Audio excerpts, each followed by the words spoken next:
اعوذ باللہ من الشیطان الرجیم، بسم اللہ الرحمن الرحیم۔ السلام علیکم ناظرین گرامی، 92 نیوز چینل کے پروگرام صبح نور میں آپ کا میزبان غلام معین الدین نظامی اپنے ساتھیوں سمیت حاضر خدمت ہے۔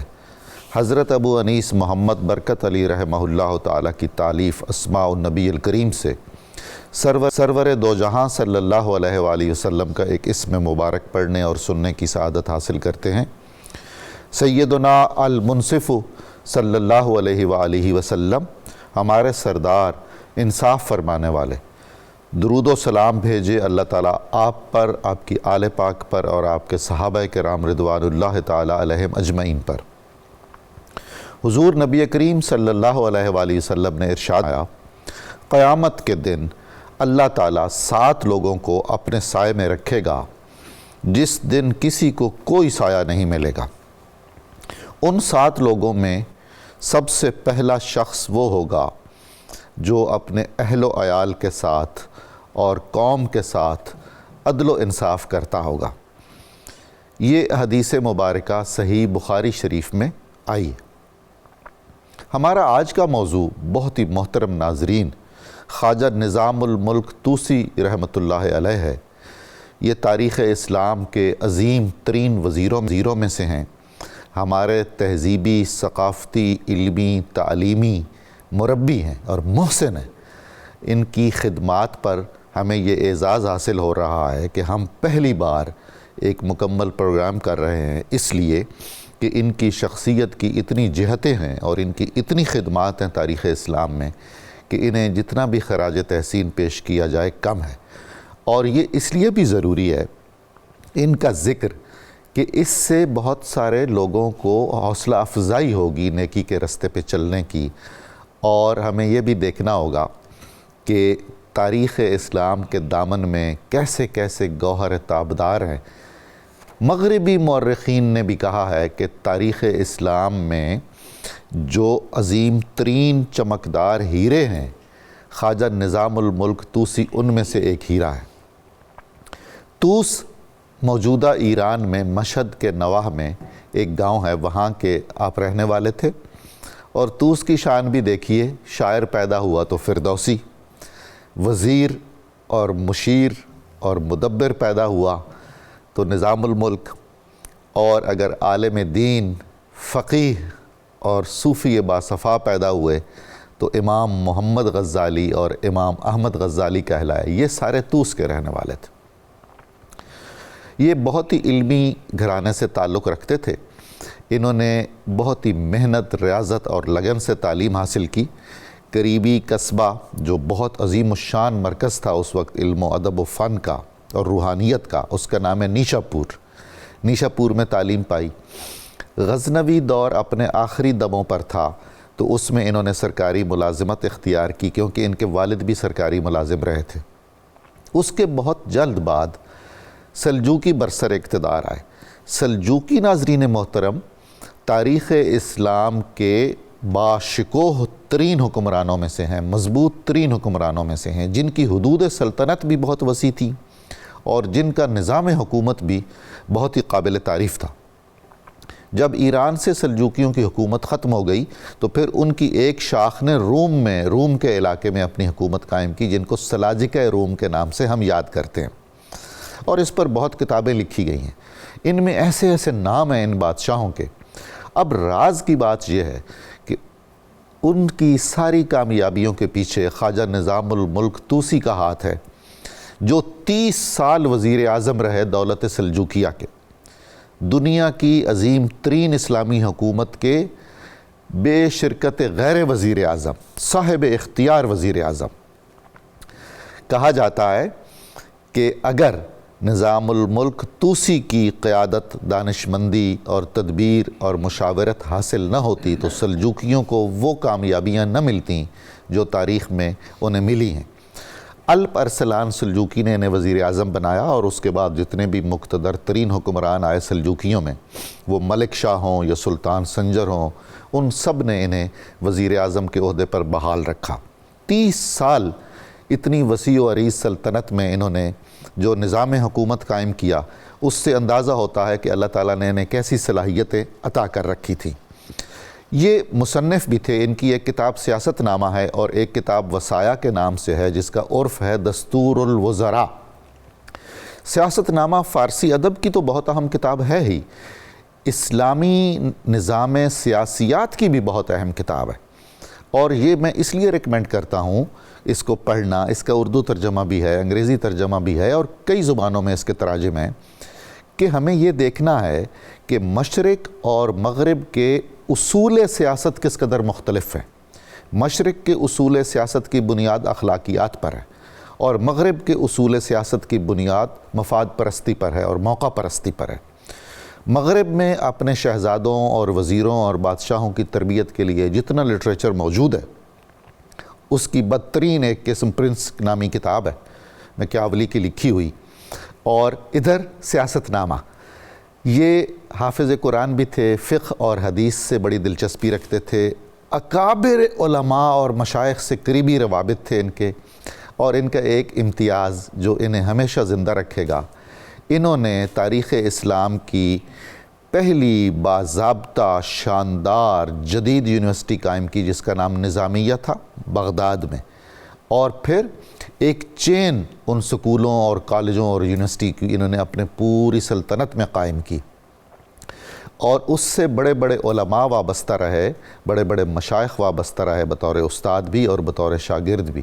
ان کے محاسن اتنے ہیں کہ ایک پروگرام تو ان کے لیے ناکافی لگتا ہے، لیکن ہم اپنے محدود سی بساط کے مطابق اور تنگی وقت کو پیش نظر رکھتے ہوئے ان کی شخصیت، حیات اور خدمات کے کچھ نمایاں پہلو آپ کی خدمت میں پیش کریں گے۔ آج کے مہمانوں میں محترم ڈاکٹر شبیر احمد جامی صاحب ہیں، جناب ڈاکٹر طاہر حمید تنولی صاحب، حافظ ساجد محمود اظہری صاحب، میں آپ کا شکر گزار ہوں کہ آپ تشریف لائے۔ جامی صاحب، خواجہ نظام الملک طوسی کا خاندانی پس منظر، ولادت، وطن اور تعلیم و تربیت کے جو مراحل ہیں ان کے بارے میں ارشاد فرمائیے۔ بسم اللہ الرحمن الرحیم۔ قبلہ نظامی صاحب نظام الملک طوسی رحمۃ اللہ علیہ کا بڑا خوبصورت اور جامع تذکرہ آپ نے کیا۔ اللہ تعالیٰ کے ایک نظام حکمت اور رحمت رہا ہے، بقول شاہ ولی اللہ محدث دہلوی کے جہاں بھی خصوصیات اور محاسن کا ظہور ہوتا ہے وہاں سب سے پہلے اس ظرف انسان میں استعداد رکھی جاتی ہے۔ سبحان اللہ۔ تو یہ نظام الملک طوسی کا جب ہم تذکرہ کرتے ہیں تو ہمیں ایک گہرا، ایک سنگم اور ایسی جامع ترین شخصیت نظر آتی ہے جہاں کئی چیزیں بیک وقت جمع ہو رہی ہیں۔ بے شک۔ یہاں یہ لگتا ہے کہ جہاں ہم کہتے ہیں علم اور حکمت، اگر کسی جگہ کٹھی دیکھنی ہے تو آپ کو نظام الملک طوسی کی طرف دیکھنا پڑے گا۔ وہاں علم کی بھی بڑی بہتات ہے اور حکمت و دانش کے بھی گہرے استعارے موجود ہیں۔ اس کے علاوہ اگر سیرت و کردار کے باب میں انفرادی اصلاح یا اجتماعی اصلاح اگر کسی جگہ آپ نے کٹھی دیکھنی ہو تو نظام الملک طوسی کی زندگی میں ان کی انفرادی شخصیت ہو یا ان کا شخصیت سازی میں، بلکہ بادشاہ گری میں جو ایک گہرا کردار رہا اور پوری سلطنت کے نظام کو اسلام کے اصولوں کے مطابق اس زمانے میں اس برتابے میں کھڑے ہو کر ان اصول و ضوابط کو باندھ کر دینا، بلکہ صرف نشاندہی نہیں کرنی، ان کو نفوذ تک لے آنا، اور وہاں کے بڑے بڑے حکمرانوں کو جو سلجوقی رہے اور ان کو اس کردار پر، اس پیمانے پر، اس سطوت پر اور اس روب پر لے آنا تاکہ اسلام کا جو رنگ ہے، اسلام کا جو ڈھنگ ہے، اسلام کا دبدبہ اور اعتدال کا پہلو ہے، وہ ایک پوری گہرائی کے ساتھ نظر آئے۔ قبلہ نظامی صاحب ایک فیلڈ میں ماہر ہونا تو سمجھ میں آتا ہے، اور یہ بعض اوقات فیلڈیں ہمارے عام فہم میں متضاد بھی لگتی ہیں۔ یار کوئی سیاست کا بھی ماہر ہو، کوئی علم کا بھی ماہر ہو، کوئی معیشت کا بھی ماہر ہو، کوئی نظام تعلیم کا بھی ماہر ہو، کوئی اجتماعیت کا ماہر ہو، انفرادیت کا ماہر ہو، اور 4 گونا مراحل کو جی اتنا مضبوطی کے ساتھ لینا. حالانکہ آپ کا اصل نام تو ابو علی حسن بن علی بن اسحاق ہے، لیکن آپ کے اس گہرے تعلق کی وجہ سے آپ کو نظام الملک کا نام دیا گیا. اچھا حضور، دلچسپ ترین بات یہ ہے کہ ان کے بعد تاریخ اسلام میں جہاں جہاں اسلامی حکومتیں قائم ہوئیں وہاں وزیر اعظم کا لقب ہی پڑ گیا نظام پڑ گیا. ہمارے ہاں بر صغیر میں نظام حیدرآباد، ٹھیک ہے، ان کے خاندانی لقب نظام الملک تھا. ٹھیک ہے، یہ مغلوں کے وزیر اعظم رہے اور پھر انہوں نے حیدرآباد کی الگ حکومت قائم کی. ٹھیک ہو گیا. تو یعنی وزیر با تدبیر کے لیے لفظ نظام رائج ہو گیا ان کی وجہ سے. بلکہ یہاں ایک تشبیہ کا میں اشارہ کروں، بادشاہی کو جو نظام چاہیے، کیا بات ہے، نظام الملک ٹائٹل دیا گیا. اگر دین کو کوئی نظام چاہیے تو نظام الدین اولیاء کا لقب دیا گیا. تو اس کا مطلب کہ یہ کتنی گہرائی ہے. ایک طرف نظام الملک کھڑے ہیں، وہ رنگ دیکھیں، اور ایک طرف نظام الدین کھڑے ہیں. تو دیکھیں ہمارے اسلاف نے یا ہماری علمی روایتوں نے دیانت داری کے بابوں میں شخصیات کا انالیسس کرتے ہوئے القابات کیسے دیے ہوئے ہیں. بے شک. اچھا، پھر آپ نے دیکھا کہ تعلیم کے ساتھ بہت گہرا شغف تھا. قبلہ نظامی صاحب جس کی فطرت اتنی گہری ہو اس کی گہرائیوں کو دیکھا جا سکتا ہے. 11 سال کی عمر میں آپ قرآن مجید کے مستند حافظ قرار پاتے ہیں، اور اس کے بعد علم حاصل کرنے کا اتنا ذوق و شوق تھا. آپ امام موفق سے 4 سال تک پڑھتے رہے، اور پھر جو کہنا چاہیے پھر اس کے بعد آپ بخارا بھی گئے، مرو بھی گئے، سمرقند گئے، اور علم کے جتنے بھی سپوت موجود تھے، کشیری صاحب ہوں، جوینی صاحب ہوں، کمال ہے تمام کے سامنے صرف زانوِ تلمذ طے نہیں کیے، بلکہ زانوِ تلمذ طے کرنے کے بعد ان بڑے بڑے اساتذہ کے مشیر قرار پائے. اور ان اکابر میں سے بیشتر کے ساتھ حضرت داتا گنج بخش رحمۃ اللہ علیہ کا بڑا گہرا تعلق ہے. تو اس کا مطلب ہے کہ یہ ایک پورا سنگم اور ماحول تھا. تو چونکہ ان کی شخصیات کی باقی اوصاف بعد میں بیان ہوں گے، بہرحال ایک بہت بڑا نام ہے. اور یہ میں سمجھتا ہوں کریڈٹ دینا چاہیے 92 چینل کو کہ پہلی دفعہ اتنی عبقری شخصیت کا تذکرہ کیا جا رہا ہے. الحمدللہ.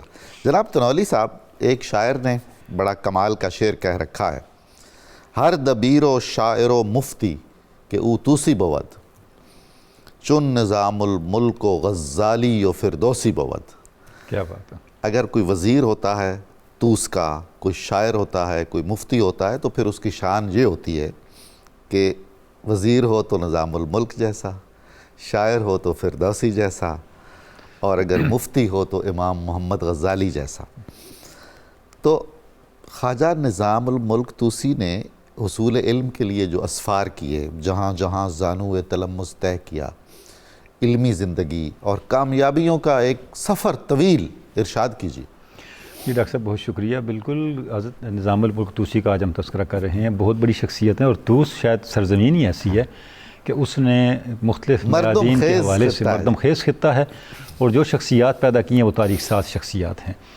ڈاکٹر صاحب نظام الملک توسی کی شخصیت جو ہے وہ اگر ہم دیکھیں تو دینی اور دنیاوی لحاظ سے اسلامی تہذیب کی ایک نمائندہ شخصیت ہے. یعنی آپ دیکھیں وہ آج کے اگر پرسپیکٹو میں ہم بات کریں تو وہ ایک پولیٹیشین، ایک بیوروکریٹ، ایک ڈپلومیٹ، لیکن ایسا پولیٹیشین، ایسا بیوروکریٹ، ایسا ڈپلومیٹ جو دینی اقدار کو لے کے چلنے والا ہے. بے شک. میکاولی کا ذکر ہو چکا. اگر ہم میکاولی کو اور اپنے نظام الملک توسی کو دیکھتے ہیں تو آپ دیکھیں میکاولی وہ آدمی ہے جس نے مغرب کو ایک اصول دے دیا، اینڈز جسٹیفائی دا مینز. آپ کسی کام کے لیے جائز راستہ اختیار کریں یا ناجائز، یہ مسئلہ نہیں ہے. کامیاب ہونا ضروری ہے. آپ منزل تک پہنچے کہ نہیں پہنچے. اللہ اس نے پورے مغرب کے نظام کو بدل دیا. اس لیے علامہ اقبال نے میکاولی کو شیطان کا شاگرد اور شیطان کا پیغمبر قرار دیا. اور آج تو یہ بہت کھل کر حقیقت سامنے اتنے ڈائمنشنز آ گئی ہیں کہ بیان نہیں ہو سکتی. نظام الملک توسی وہ شخصیت ہے جنہوں نے سیاست کو دین کے تابع کر کے دیکھا. کیا بات ہے، سبحان اللہ. جو لکھا وہ کیا بھی. الملک والدین توأم. تو آپ تصور کریں کہ یہ جو تصور دیا امام نظام الملک توسی نے، یہ گویا کہ مسلم ریاست کے جو بیوروکریٹ ہیں، پولیٹیشین ہیں، ان کے لیے ایک آئیڈیل ہے. یہ پیغمبروں کے دور کا زمانہ نہیں ہے، صحابہ کے دور کا زمانہ نہیں ہے، یہ بہت بات کا زمانہ ہے. یعنی قابل عمل کر کے دکھایا کہ اسلام کا تصور سیاست کیا ہے، اسلام کا سول سرونٹ کیسے ہوتا ہے، اسلام کا ڈپلومیٹ کیسے ہوتا ہے. یہی وجہ ہے کہ جو ان کی کتاب ہے سیاست نامہ، وہ انگریز دور کے اندر سول سروس کے نصاب کا حصہ رہی ہے. جی بالکل، نصاب کا حصہ تھی. بالکل، جب لوگ سول سروس کا امتحان دیتے تھے تو انہیں یہ کتاب پڑھنی پڑتی تھی. کیونکہ اس کتاب کا سٹرکچر ایسا ہے، آگے جس پہ ہم بات بھی کریں گے. تو ڈاکٹر صاحب ہم نظام الملک طوسی کو دیکھتے ہیں کہ بچپن سے ہی ان کے اندر جو اوصاف تھے وہ ایک یونیک اور ایک عبقری شخصیت کے اوصاف نمایاں تھے. ان کے والد بھی سرکاری ذمہ داریوں پہ تھے. تو جیسے جیسے آگے وقت بڑھا، اپنے زمانے کے علماء سے علم حاصل کرنے کے بعد ان کے ایک زندگی کے اندر ایک سفر کا ایک بڑا سلسلہ نظر آتا ہے. پہلے غزنی تشریف لے گئے، وہاں انہوں نے سرکاری ملازمت تقریباً 4 سال تک کی. پھر واپس آ گئے، پھر خراسان میں آ گئے. جب خراسان آئے تو یہاں آ کر کے پھر انہوں نے یہاں بھی کچھ عرصہ ملازمت کی، اور پھر سلجوکیوں کے ساتھ ان کا ربط ہو گیا. چغری بیگ کا بیٹا جو تھا اس کا انہوں نے پرورش کی، اس کی تعلیق علیہ ارسلان کے مقرر ہوئے، اور بعض ازاں آپ دیکھیں کہ اس کو حکمران بنانے میں انہوں نے بڑا امپورٹنٹ کردار ادا کیا. تنولی صاحب آپ اجازت دیں تو ایک حضرت نے اشارہ فرمایا تھا جامی صاحب نے کہ بادشاہ گر. جی بادشاہ گر. آج کل کے دور میں اگر بادشاہ گر ہم کہیں گے تو اس کا اتنا وہ ناپسندیدہ مفہوم لیا جاتا ہے کہ کسی کو کٹ پتلی کے طور پہ بادشاہ بنا کے ساری قوتیں اپنے پاس رکھنا.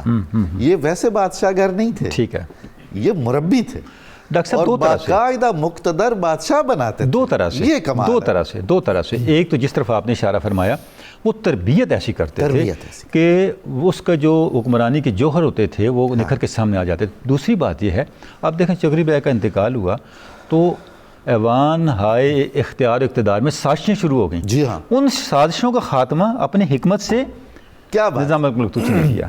علیہ ارسلان کے انتقال پر بھی ایسا ہی ہوا. سازشیں شروع ہو گئی. ڈاکٹر صاحب اس زمانے کو آپ ذرا دیکھیں، بادشاہ گری کی سمجھ تب آئے گی جب ہم اس زمانے کو دیکھیں. اس زمانے میں کوئی سسٹم نہیں تھا. دیکھیں آج ہمارے یہاں سول سرونٹ کیسے بنتے ہیں، کمیشن موجود ہے، لوگ پارلیمنٹ میں کیسے موجود ہے، صدر وزیر اعظم کیسے بنتے، پارلیمان کا نظام. اس زمانے میں یہ نظام نہیں تھے، سازشیں شروع ہو جاتی تھیں. اب ان سازشوں میں کئی سر قلم ہوتے تھے، جی خون خرابے ہوتے تھے. ان دونوں مواقع پہ ہم دیکھتے ہیں کہ چغری بیگ کے انتقال پر بھی اور علیہ ارسلان کے انتقال پر بھی ان سازشوں کا خاتمہ اس انداز سے کیا نظام الملک طوسی نے. ریاست نہیں بکھری، خاندان میں اختراق پیدا نہیں ہوا، اور جس شخصیت کو اپنے جس شاگرد کو وہ تخت اقتدار تک پہنچانا چاہتے تھے نہ صرف کامیابی سے پہنچایا، سب لوگوں کا ان کا دست و بازو بنا دیا. اور ان کے کندھوں پہ نہیں سوار ہوئے، کندھوں پہ سوار نہیں ہوئے. یہ بات ہے، یہ اپنی حدود کراس نہیں کی. یہ کمال ہے، اور اس کے لیے بڑے حوصلے اور بڑے ظرف کی بات ہے. اور جنہوں نے کیا انہوں نے بڑا بھگتا بھی. ہم عباسیوں ادھر ادھر دیکھ سکتے ہیں، اس طرح کی مثالیں ہمارے سامنے موجود ہیں. تو یہ جو ہم دیکھتے ہیں کہ ان کا جو کردار ہے، اچھا وہ تقریباً 20 سال جیسے آپ نے فرمایا 20 سال تک اس میں رہے، ان کے پاس اختیار رہا، اور اس سارے اختیار کے دوران انہوں نے اپنے اس اختیار کو استعمال کس لیے کیا؟ ریاست کو بنانے کے لیے. کیا بات! ریاست کو ہر لحاظ سے مضبوط کیا، سازشوں سے بھی بچایا، بد انتظامی سے بھی بچایا، ویلفیئر اسٹیٹ بھی بنائی، اور ایک امتیاز کیروان کی یونیورسٹی کے بعد سب سے بڑی یونیورسٹی جامعہ نظامیہ، بے شک یعنی کہ عالم اسلام کی. اور یہ وہ یونیورسٹی ہے جس نے اپنی لیگیسی کریٹ کی. یہ بڑی بات ہے کہ جب کوئی ادارہ اپنی لیگیسی کریٹ کرتا ہے تو یہ اس کا مطلب ہے اس کے بنانے والے کا ویژن فیوچرسٹک ہے. جی اس کا مستقبل انداز سے اس نے اس کو پلان کیا ہے اور فیوچرسٹک پرسپیکٹیو رکھا ہے، اور اس کی بنیادیں اتنی مضبوطی سے استوار کی ہیں کہ وہ آنے والی نسلوں کی تربیت کرنے والی یونیورسٹی بن گئی. اور جامعہ نظامیہ ڈاکٹر صاحب آپ دیکھتے ہیں کہ جامعہ نظامیہ نے ہماری جو سرمایہ ہے، ہماری جو ثروت مندی ہے، تہذیبی، سیاسی، علمی، فکری، اس سب میں اس نے ایڈیشن کیا ہے. ایسی ایسی شخصیات پیدا ہوئی یہاں سے. آپ دیکھیں امام غزالی جیسے لوگ وہاں تھے، اور ایک سے بڑھ کے ایک صوفیاء کے لحاظ سے دیکھیں، فلسفہ و کلام کے لحاظ سے دیکھیں، سیاستکاروں کے لحاظ سے دیکھیں. اس ادارے نے ایسی ایسی شخصیات پیدا کی جامعہ نظامیہ نے، جنہوں نے آگے چل کے پھر ٹرینڈ سیٹ کیا. صاحب اس میں مزید دلچسپی یہ ہے کہ وہ نظامیہ نام کے 8-10 شہروں میں یونیورسٹیاں قائم کی گئیں اور انہیں خود کفیل بنایا گیا. اتنے وقف کیے گئے ان کے لیے، اتنے شاہانہ مشاہرے دیے گئے، طالب علموں کو اتنے وظیفے دیے گئے، کسی کے سامنے دست سوال علم کا جو وقار تھا، علم کا وقار بھی قائم کیا. اور ڈاکٹر صاحب جب ہم دیکھتے ہیں کہ نظام الملک طوسی کے زمانے میں اس سلطنت میں کوئی شہر ایسا نہیں تھا جہاں مدرسہ نہ ہو. یعنی اس طور کے مدرسے کو آج آپ ایک بہت اعلیٰ سطحی کالج کی سطح کا ادارہ قرار دے سکتے ہیں، جس کے اوپر پھر مرکزی ادارہ جامعہ نظامیہ موجود تھا، جو سارے سسٹم کو لے کے چلتا تھا، اس کو سپروائز کرتا تھا، اور ان کے جو علمی سٹینڈرڈز ہیں وہاں پہ ایگریگیشن آف نالج ہے، اس سب کو اپنی رہنمائی میں آگے بڑھاتا تھا. سبحان اللہ. جناب ساجد صاحب، آپ ایک مدبر کے طور پر، ایک وزیر کے طور پر، ایک صاحب صلاحیت دانشور کے طور پر انہیں کیسے دیکھتے ہیں نظام الملک کو؟ ان کا بنایا ہوا جو نظام تعلیم ہے اور مدارس نظامیہ خاص طور پر، کتنی شخصیتیں انہوں نے پیدا کی جنہوں نے کئی صدیاں آگے نسل در نسل چراغ علم جلائے رکھا. نظامی صاحب، آپ کے سوال کے جواب سے پہلے ایک تھوڑی سی وضاحت میں کرنا چاہوں گا کہ اگرچہ خواجہ نظام الملک طوسی وزارت کے انتصاب نے ان کو وزراء میں داخل کیا ہے، ورنہ فقہ، حدیث، تفسیر، سبحان اللہ، ادب و حکمت، نظامی صاحب کون سی ایسی انجمن ہے جس کے یہ معزز رکن نہیں ہے؟ بے شک. اور پھر ابن خلیقان جو بہت عظیم شافعی فقیہ ہیں، انہوں نے لکھا ہے کان مجلسہ عامرا بالفقہاء، اللہ اکبر، خواجہ کی مجالس یہ فقہاء سے بھری رہتی تھی. سبحان اللہ. یہ مختصر معمولی جملہ نہیں ہے. جی بے شک. یہ جو جس کی جو دلچسپی ہوتی ہے، اور صوفیاء سے بھی بھری رہتی تھی. سبحان اللہ، وہ اس کا اوڑھنا بچھونا بن جاتا ہے. تو خواجہ نظام الملک طوسی اگرچہ ایک مدبر وزیر کے طور پہ رہے، اور جس طرح خلیفہ ہارون الرشید کا جو عہد ہے برامکہ کے تذکرے کے بغیر نامکمل ہوتا ہے، اسی طرح سلطنت سلجوکیہ کا جو عہد ہے وہ خواجہ نظام الملک طوسی کے تذکرے کے بغیر نامکمل ہے اور ادھورا ہے. بے شک. علب ارسلان نے جب ان کی صلاحیتوں کو دیکھا، اندازہ لگایا، تو ان کو وزیر اعظم بنایا. اور پھر ہم دیکھتے ہیں کہ سلطنت سلجوکیہ جتنی بھی اس کے اندر تہذیب و تمدن اور تعلیم و حکمت اور اس کے فنون کے ہزاروں شمع خواجہ نظام الملک طوسی نے روشن کی ہیں. اور سب سے اہم چیز جس کا ابھی یہاں پر ذکر ہوا کہ مدارس کا ایک جال بچھا دیا پوری سلطنت کے اندر.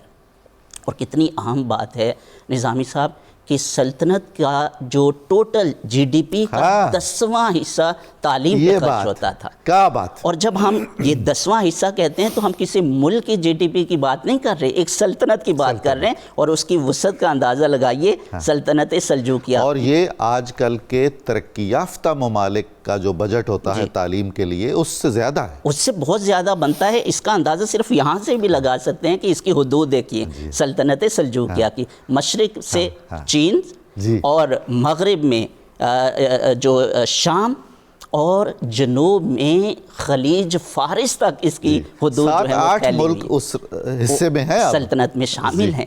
اور اس کا 10واں حصہ تعلیم پہ خرچ ہو رہا ہے. اور نظامیہ بغداد میں جو ایک عظیم یونیورسٹی بنائی اور نابغہ روزگار شخصیات جو ہیں جیسے امام الحرمین، امام جوینی، امام غزالی، وہ اس کے حضرت شادی شیرازی وہاں پڑھتے رہے. سبحان اللہ. اچھا، یہ جب دیکھا کہ تعلیم کے اوپر اتنا خرچ کر رہے ہیں تو ملک شاہ کو کسی نے کہا کہ یہ تو سارا پیسہ اتنا تعلیم پہ خرچ کیے جا رہے ہیں. تو بلا لیا خواجہ کو اور ملک شاہ نے پوچھا کہ آپ اتنا پیسہ تعلیم پہ خرچ کر رہے ہیں، اگر یہ پیسہ ایک فوج اور ایک لشکر جرار اس سے تیار ہو جاتا ہے اور میں دنیا فتح کر لوں، اور میں دنیا فتح کر لوں جتنا آپ نے تعلیم پہ خرچ کر دیا. تو آپ نے فرمایا ملک شاہ کو کہ آپ کی فوج کے جو تیر ہیں وہ 30 گز تک اور 30 گز کی دوری تک جا سکتے ہیں، لیکن میں جو فوج تیار کر رہا ہوں ان کی دعائیں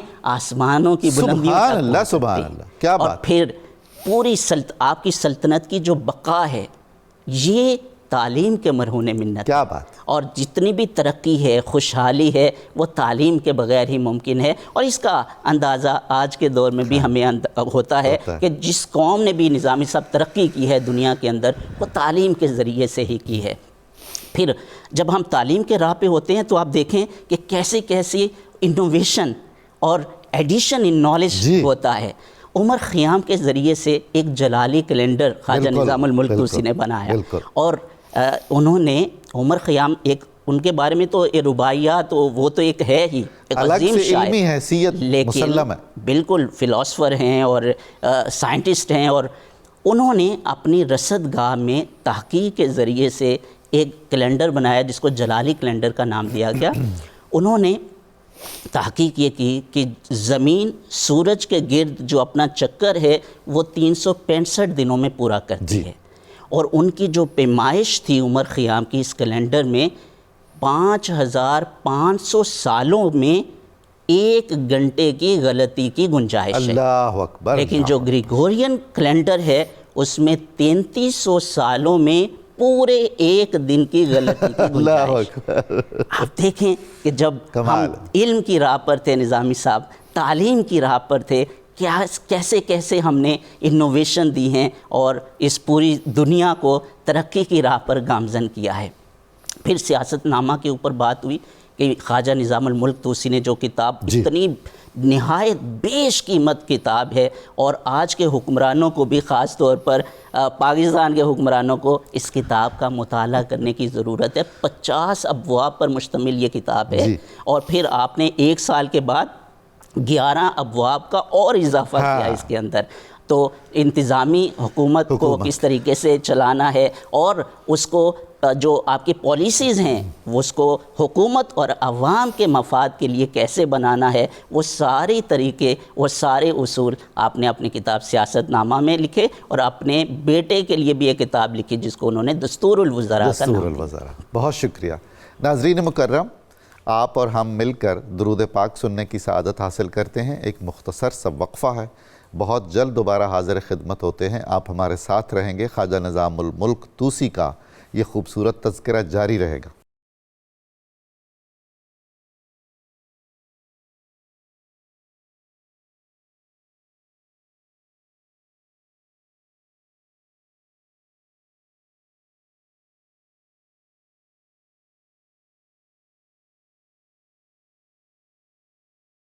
السلام علیکم ناظرین محترم، صبح نور میں دوبارہ خوش آمدید۔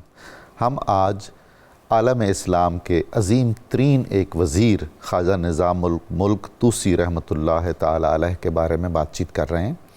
ان کی ایک عظیم الشان خدمت یہ ہے کہ سلجوقی بہت مقتدر حکمران تھے جس کے یہ وزیر تھے، اور عباسی حکومت کمزور پڑتی چلی جا رہی تھی، تو حجاز مقدس کی خدمت خواجہ نظام الملک طوسی نے سلجوقیوں سے بے حد کروائی اور خود اس میں آگے رہے۔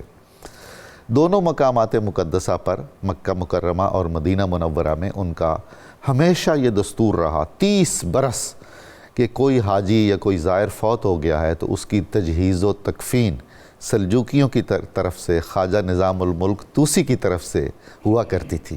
یہ کتنی بڑی خدمت اور سعادت ہے، ہزاروں لوگوں کی دعائیں اور اجر خواجہ کے حصے میں آیا ہے۔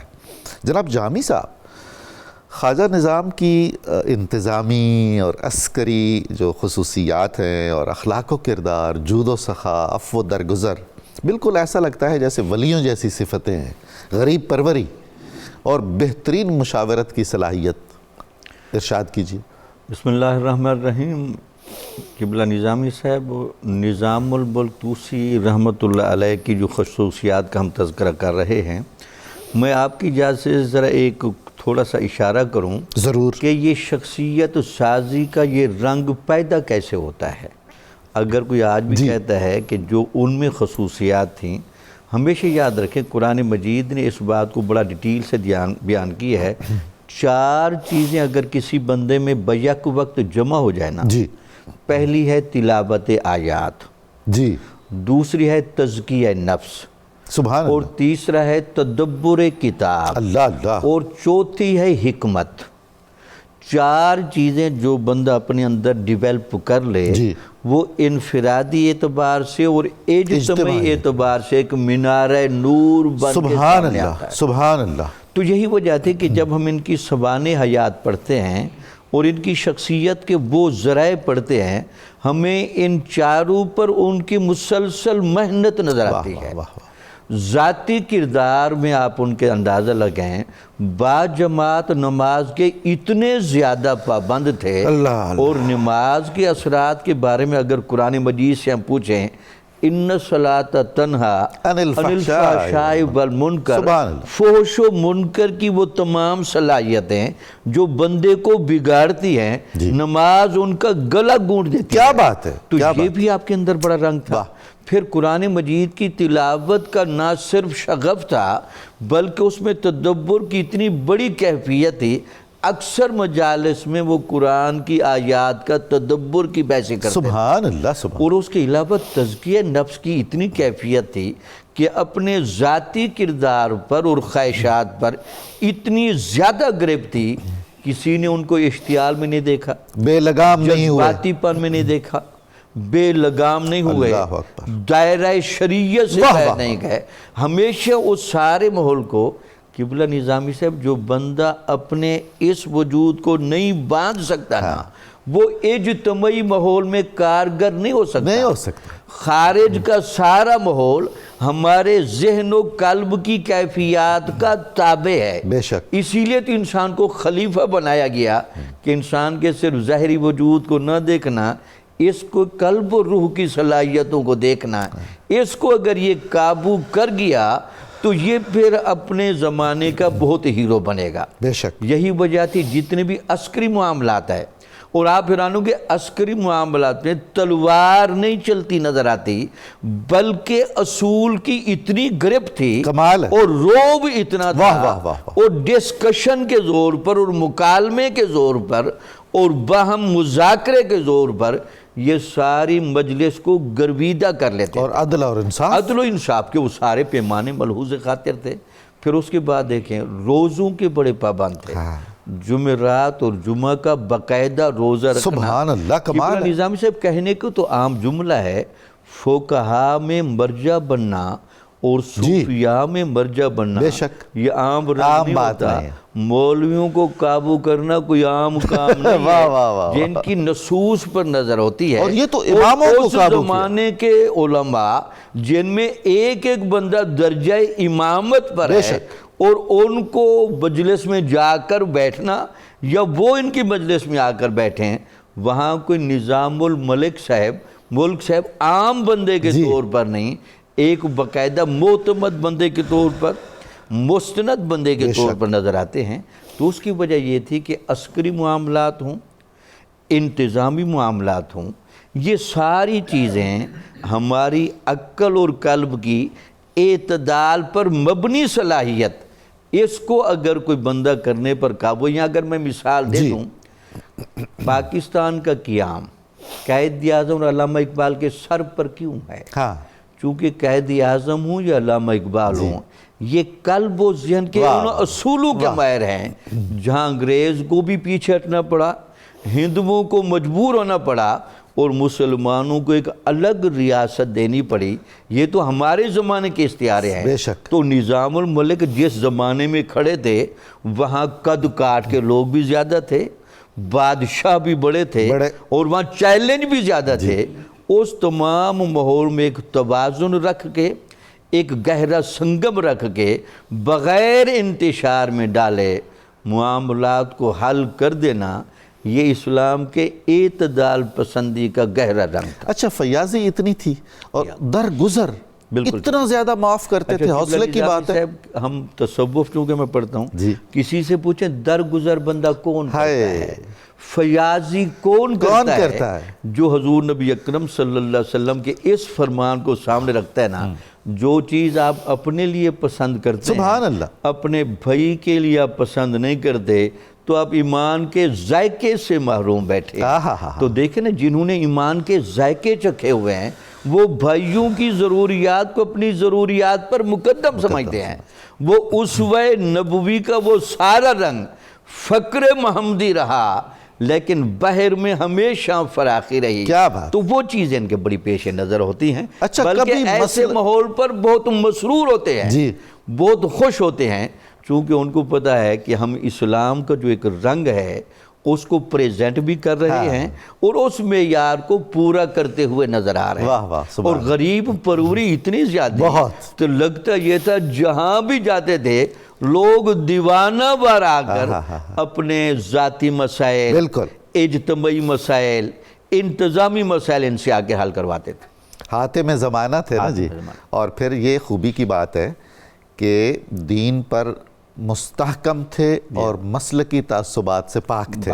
جناب تنولی صاحب, شہادت رمضان میں نصیب ہوئی, جنازہ کس شان سے اٹھا, اصفہان میں تدفین ہوئی, ہمہ گیر سوگ منایا گیا, ملک کے طول و عرض میں مرثیے لکھے گئے, دربار خلافت میں عباسی خلفاء نے سوگ منایا. ارشاد کیجیے. جی ڈاکٹر صاحب, جس طرح جس مقبولیت کے ساتھ نظام الملک طوسی نے زندگی گزاری, جی اسی مقبولیت کے رنگ کے ساتھ ان کی اس دنیا سے رخصتی بھی ہوئی اور شہادت کا منصب بھی انہیں اللہ رب العزت نے عطا کیا. یہ رمضان مبارک 485 میں وہ ملک شاہ سلجوقی کے ساتھ بغداد کے سفر پہ تھے جی. تو راستے میں ایک جگہ رکے تو وہاں پر رات کا وقت تھا, تراویح سے فارغ ہوئے. اچھا کمال کی بات ہے کہ جو شہادت کا وقت ہے اس سے پہلے تذکرہ بھی شہادت کا ہی ہو رہا تھا. تذکرہ شہادت کا کر رہے تھے نہاوند کے علاقے میں کیا مارکے ہوئے, صحابہ کرام کی قربانیاں, اسلام کے مجاہدین کی قربانیاں, ان کا تذکرہ اور ان کو خراج تحسین پیش کر رہے تھے. اچھا جب نماز تراویح سے فارغ اور گفتگو اور یہ ساری نشست برخاست ہوئی تو اپنے خیمے کی طرف آنے لگے تو راستے میں ایک نوجوان ملا. اس نے کہا جی میں آپ سے کچھ گزارش کرنا چاہتا ہوں. تو آپ نے اس کی بات سننے کے لیے اس کی طرف بڑھے تو اس نے خنجر سے آپ پہ حملہ کر دیا. اس زمانے میں جو باطنیوں کا ایک فدائیین کا ایک نظام تھا جس کے تحت عالم اسلام کی بڑی بڑی شخصیات کو انہوں نے شہید کر کے عالم اسلام کو بہت ناقابل ازالہ نقصان سے دوچار کیا. کوئی شک نہیں. تو اس نقصان کا جس کا ازالہ ناممکن ہے, ایک پہلو نظام الملک طوسی کی شہادت بھی ہے جو ان فدائیین کے ہاتھوں سے ہوئی. تو جب آپ کی شہادت ہوئی اور ملک شاہ کو پتہ چلا تو سب غمگین ہو گئے اور ایک پورے عالم اسلام میں جہاں جہاں خبر پہنچی اس کے نتیجے میں ایک سوگ کی کیفیت پیدا ہو گئی. آپ کو اصفہان بھیجا گیا آپ کے میت کو اور اصفہان آپ کی جو ہے وہ تدفین ہوئی. ڈاکٹر صاحب ہم دیکھتے ہیں کہ نظام الملک طوسی کی جو مقبولیت تھی وہ بہت نکھر کے سامنے آئی ان کے انتقال کے وقت بھی, کیونکہ کوئی طبقہ ایسا نہیں تھا جس طبقے میں ان کی مقبولیت نہ ہو. علماء کے اندر, مشائخ کے اندر. حضرت مولانا جامی نے اپنی بعض مثنویوں میں ان کے کچھ واقعات نظم کیے ہیں. صوفیاء کے اندر, اچھا عمال مملکت کے اندر, بے شک. اچھا عمال مملکت کے اندر ان کا وہی سٹائل تھا, ان کا فنکشننگ کا, ان کا جو گورننس کا سٹائل کیا تھا. آپ سیاست نامہ کو دیکھیں ڈاکٹر صاحب, اس میں ہم دیکھتے ہیں کہ آپ جو اصول بیان کرتے ہیں اس اصول کو انڈورس 4 چیزوں سے کرتے ہیں.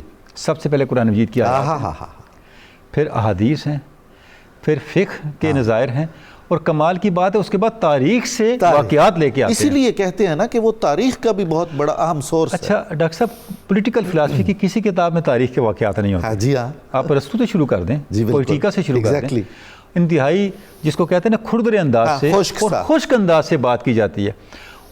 اس سے اگلی بات, اگر آپ ان واقعات کو الگ کر دیں, یہ آپ کو سیاست کی نہیں تذکرہ صوفیاء کی کتاب لگے گی. سبحان اللہ سبحان اللہ. ایسے لگے گا جیسے تذکرہ تو صالحین ہو رہا ہے. اور اخلاقیات کی کتاب لگے گی. یعنی انہوں نے تاریخی واقعات بیان کی ہیں, فرضی واقعات نہیں, تاریخی واقعات بیان کی ہیں, اور ان کے اندر اتنی انسپائریشن ہے, اتنی موٹیویشن ہے کہ ان واقعات کو پڑھنے والا. بہت سے واقعات وہ ہیں جو ان کے چشمدید ہیں, اگر وہ نہ لکھتے تو وہ کہیں بھی موجود نہ ہوتے. اچھا ان واقعات کو پڑھنے کے بعد جب کوئی گورننس پہ آئے گا تو وہ حکومت عبادت کے طور پہ کرے گا. بے شک. استعمال اختیار کے طور پہ نہیں کرے گا, اختیار کو برتنے کے طور پہ نہیں کرے گا, عبادت کے طور پہ کرے گا, جو رنگ انہوں نے اپنی اس کتاب میں دے دیا. اس کا نتیجہ یہ نکلا کہ ان کی پاپولرٹی سطح پہ نہیں, لوگوں کے دلوں میں تھی. تنولی صاحب یہ فرمائیے کہ سارے مورخین متفق ہیں کہ 30 سال کے مقتدر ترین دور وزارت میں ایک لمحہ بھی ایسا نہیں تھا کہ خواجہ نظام الملک غرور کا شکار ہوئے ہوں یا ان کے لب و لہجے میں رعونت آئی ہو. یہ کیا گر ہے ڈاکٹر صاحب؟ یہ گر جب ہم دیکھتے ہیں تو اس کتاب سے اس کا ہمیں پتہ چلتا ہے. یعنی ان کی ذہنی فضا کیا تھی, ان کی تربیت کیا تھی, وہ کس ماحول میں پلے بڑھے اور کس شخصیت کے حامل تھے. یعنی آپ دیکھیں ان کی شخصیت پہ بہت اثر دینی اقدار اور صوفیاء کا ہے, صوفیاء کا غیر معمولی اثر ہے. اور حضرت ابو علی فارمدی اب دیکھیں جو امام مرشد ہیں، امام غزالی کے مرشد ہیں، یعنی کہ وہ علامہ نے کہا نا کہ ان کی حکومت نگاہ کی تیغ بازی تھی۔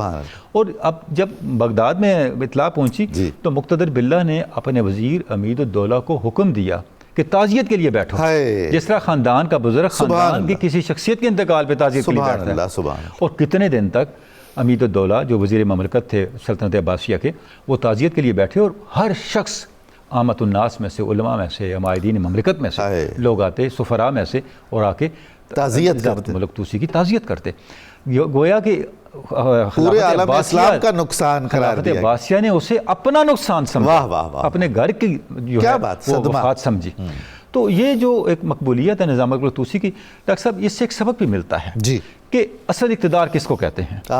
وہ جو دلوں پہ اقتدار حکومت کرنا ہے وہ اصولوں سے ہوتا ہے، اور اصولوں پر حکومت کرتے ہوئے بھی دنیاوی کامیابیاں حاصل کی جا سکتی ہیں۔ یہ سبق ہے نظام الملک طوسی کی زندگی کا۔ یعنی ضروری نہیں ہے کہ آپ کامیابیوں کے لیے بائی ہکس اور بائی کروکس راستے اختیار کریں۔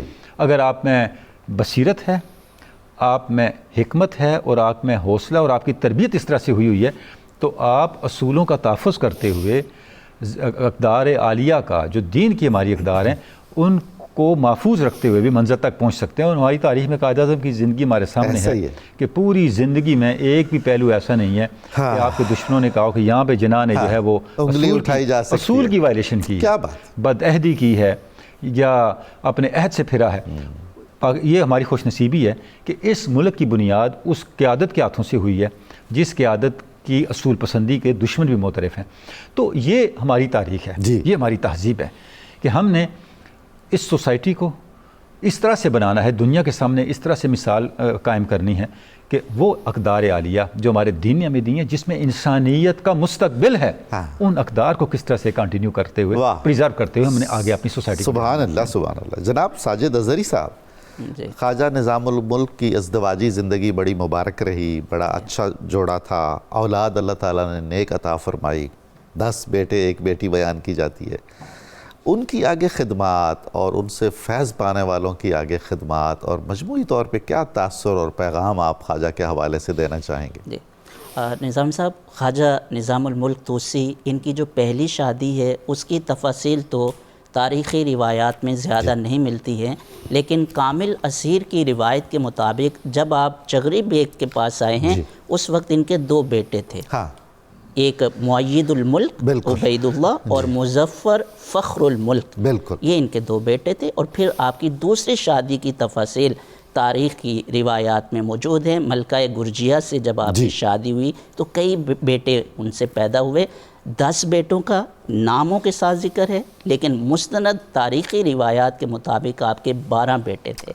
اور کمال کی بات یہ ہے کہ چونکہ تربیت خواجہ نظام الملک طوسی کر رہے ہیں، سارے بیٹے امور سلطنت میں ماہر تھے اور انتظامی معاملات میں، اور 90 برس تک خواجہ نظام الملک طوسی کے بیٹے اور پوتوں نے سلطنت کے امور چلائے۔ اتنی طویل لیگیسی، طویل ایک دور ہے، جس طرح ایک صدی کہہ لیجیے، ایک صدی ہے، اللہ صدی ہے، اور یہ کمال ہے۔ اور یہ جو فیض کی ابھی بات ہو رہی ہے نا کہ خواجہ نظام الملک طوسی کی آپ کی تعلیم، تربیت، آپ کی صحبت، صوفیاء کے مجالس، یہ ساری چیزیں اثر انداز ہوئیں اور آپ کے فیض کو جو ہے وہ دوام ملا۔ وہ جو مدارس بنائے تھے کچھ تو ان کا اجر بھی ملے گا؟ سبحان اللہ، وہ تو اللہ کے رسول نے فرمایا الدال علی الخیر کفاعلہ، نیکی کی طرف دعوت دینے والا ایسے ہی ہے اور اس کو ثواب ایسا ہی ملے گا جیسا کرنے والے کو ملتا ہے۔ اچھا، کہتے ہیں حضور کہ اپنی بنائی ہوئی کسی یونیورسٹی میں کبھی مہمان خصوصی بن کے نہیں گئے۔ سبحان اللہ، کیا بات ہے بھائی! یہ صوفیاء کی صحبت کا اثر ہے۔ تکبر، رعونت، یہ ساری جو اخلاقی ذمیمہ ہیں وہ قریب نہیں آتے تھے، نمود و نمائش نہیں، نمود و نمائش بالکل نہیں تھی۔ اور تکبر کے بارے میں تو اللہ کے رسول نے فرمایا کہ قیامت کے دن وہ جنت میں داخل نہیں ہوگا جس کے دل میں ذرہ برابر بھی تکبر ہوگا اور رعونت ہوگی۔ اس لیے خواجہ نظام الملک طوسی کی اگرچہ آپ دیکھیں کہ کہ عہدہ اور منصب اور اقتدار دیکھیں، اس کے باوجود ہمیشہ سادگی طبیعت کے اندر رہی، ہمدردی دوسروں کے ساتھ وہ رہی، اور اس طریقے سے جو اخلاقی بیت المال کے معاملے میں سخت گیری بھی شدید، چونکہ یہ اموال الناس ہے، لوگوں کے اموال ہیں، اس میں ایمانداری اور دیانتداری وہ ضروری تھی، اور انہوں نے اسی کو میک شور کیا ہے کہ جو اموال الناس ہیں وہ لوگوں کا حق ہے، بیت المال یہ لوگوں ذاتی کا مال نہیں سمجھا، ذاتی مال نہیں ہے، اور اس میں ایسے ہی اتنی احتیاط کے ساتھ تصرف کرتے تھے کہ کسی کا کوئی حق تلفی نہ ہو۔ اب بیٹوں کو ہم نے دیکھا کہ کس طریقے سے ان کی جو فیض ہے وہ عام رہا، اور 90 سال تک وہ امور سلطنت چلاتے رہے۔ نظامی صاحب ایک بات تو مسلم ہے کہ دنیا کی جتنی بھی خوشیاں ہیں، نعمتیں ہیں، ان میں سلطنت اور وزارت بہت بڑی خوشی ہے، بہت بڑی دولت ہے، لیکن اسی کے برابر یا اس سے زیادہ یہ اولاد کی محبت ہے۔ بے شک قرآن نے کہا المال والبنون زینت الحیات الدنیا، یہ جو مال ہے، اولاد، بیٹے ہیں، یہ دنیا کی زندگی کی رونق ہیں، زینت ہیں۔ تو خواجہ نظام الملک توسی بھی اپنے بیٹوں سے شدید محبت کرتے تھے، لیکن یہ چونکہ اتنی اہم عہدے پر تھے تو زیادہ ٹائم نہیں دے پاتے تھے، اور پھر ان کے بیٹے مختلف جگہوں پر، علاقوں میں ذمہ داریاں سر انجام دے رہے ہوتے تھے، تو جب وہ آتے تھے ان کی ملاقات کے لیے تو ان کو گلے سے ملتے، روتے، شدید محبت کرتے۔ بلکہ ساجد صاحب ایک جو مسئلہ خواجہ کی زندگی میں ہمیں نظر آتا ہے کہ ان کی عمر کے آخری دور میں ان کے مخالفین نے یہ پروپیگنڈا بھی کیا کہ انہوں نے تمام عہدوں پر، اہم عہدوں پر اپنے بیٹوں کا تقرر کر دیا ہوا ہے۔ یہ ٹھیک تھا، لیکن وہ تقرر بربنائے صلاحیت تھا، بربنائے اقربا پروری نہیں تھا۔ چنانچہ اس کی انویسٹیگیشنز ہوئیں، باقاعدہ کمیٹیاں بنیں، اور پھر یہ طے ہوا، ان کو ہٹایا بھی گیا بچوں کو، اور پھر وہ معاملات حکومت درست نہ ہوئے تو پھر ان کو بحال کیا گیا۔ یہ اخلاص کا عالم ہے، اور یہ خوش قسمتی کتنی ہے کہ انہوں نے اتنے بچوں کی پرورش کی، اور اتنی معیاری پرورش کی کہ ہر بیٹا ان کا ایک ایک سلطنت چلانے کے قابل تھا۔ اور پھر نظامی صاحب یہ جو اپنے بیٹوں کو مقرر کرنا ہے اس صلاحیت کی بنیاد پر ہے، اور قرآن مجید نے اسی کا حکم دیا۔ جب سیدنا یوسف علیہ السلام نے کہا، ان سے آپ نے فرمایا اجعلنی علی خزائن الارض انی حفیظ علیم، میں حفیظ بھی ہوں، علیم بھی ہوں۔ تو خواجہ نظام الملک توسی نے اپنے بیٹوں کو اس طریقے سے تربیت دی تھی کہ وہ حفیظ بھی ہیں، امین بھی ہیں، اور علیم بھی ہیں، اور بہت شدید احتساب کرتے تھے ان کا خود بالکل اپنے بیٹوں کا۔ اور ناظرین آپ کے توسط سے میں عرض کروں کہ ایک یہ تاثر ہے کہ یہ جو بر صغیر میں رائج نظام تعلیم ہے، جس کو ہم درس نظامی کہتے ہیں، کہ شاید اس کا تعلق بھی خواجہ نظام الملک توسی سے ہے، تو ایسا نہیں ہے۔ خواجہ نظام الملک توسی نے مدرسہ نظامیہ کے نام سے جو یونیورسٹیاں قائم کی اطراف و اکناف عالم میں، ان کا ایک طے شدہ نصاب تھا بالکل، لیکن یہاں جو نصاب رائج رہا، جس میں اب کافی جن کو اپ ڈیٹ کر دیا گیا ہے، اس کا تعلق بر صغیر ہی کے ایک عالم دین سے ہے جن کا اسم گرامی ہے مولانا نظام الدین سہالوی رحمۃ اللہ تعالیٰ علیہ۔ تو یہ کنفیوژن ہمیں نہیں ہونی چاہیے۔ اللہ تعالیٰ ان پاک ہستیوں پر رحمت کرے۔ میں اپنے محترم مہمانوں کا شکر گزار ہوں کہ وہ تشریف لائے اور ایسی ایسی خوبصورت باتیں کیں۔ یہ شخصیات جیسے خواجہ نظام الملک توسی ہیں، تاریخ اسلام میں ایسی شخصیات قدم قدم پر نظر آئیں گی، مگر زمانہ ہے قدیم میں ہمیں یہ بھی سوچنا ہے کہ دور جدید میں ایسی شخصیات کا ظہور کیوں کم ہوتا چلا جا رہا ہے۔ کیا اخلاص میں کمی آ گئی ہے؟ کیا ذاتیات آگے بڑھ گئی ہیں؟ کیا نمود و نمائش کا پہلو غالب آ گیا ہوا ہے؟ تو یہ ان بزرگوں کے حالات اور واقعات اور ان کی خدمات کا ذکر اس لیے بھی کیا جاتا ہے کہ ہم اپنا احتساب کریں، آئینے میں اپنا چہرہ دیکھیں، اپنی نیتوں کی درجہ بندی کریں اور ان کی اصلاح کریں۔ اللہ تعالی ہمیں خلوص دل سے اچھے کام کرنے کی توفیق عطا فرمائے، رسول خدا صلی اللہ علیہ وآلہ وسلم کے راستے پر چلائے۔ ہم نے آج جو خواجہ نظام الملک توسی رحمۃ اللہ علیہ کی بات چیت سنی ہے، یقیناً یہ ہر سطح کے ان کارندوں کے لیے بھی سبق آموز ہے جو حکومتی ملازم ہیں یا اپنی ذاتی حیثیتوں میں کچھ امور کی نگہداشت کر رہے ہیں۔ بہت شکریہ آپ کا۔ ناظرین مکرم، کتاب الشفا سے رنج و غم سے نجات کا وظیفہ ہے۔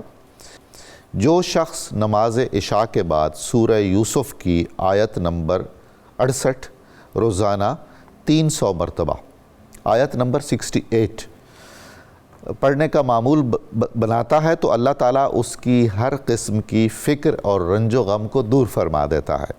سیدنا علی المرتضیٰ شیر خدا کرم اللہ وجہہ الکریم کا قول مبارک ہے کہ سب سے اچھا حاکم وہ ہے جو تمام رعیت میں عدل و انصاف کا نظام قائم کرے۔ آج کے اخبار روزنامہ 92 نیوز خواجہ نظام الملک طوسی رحمۃ اللہ علیہ کے زیر عنوان بہت اچھا معلوماتی مضمون شائع ہوا ہے، آپ ضرور پڑھیے گا۔ پروگرام کی تفصیل جاننے کے لیے صبح نور کے ایکس کو فالو کریں، ہمارا فیس بک پیج لائک کریں، پروگرام دیکھنے کے لیے ہمارا یوٹیوب چینل سبسکرائب کریں، ہمیں اپنی قیمتی رائے سے آگاہ فرمائیں۔ آئیے آپ اور ہم خلوص دل سے، صدق نیت سے نعرہ مقصد پاکستان لگائیں۔ پاکستان کا مطلب کیا؟ لا الہ الا اللہ محمد الرسول اللہ۔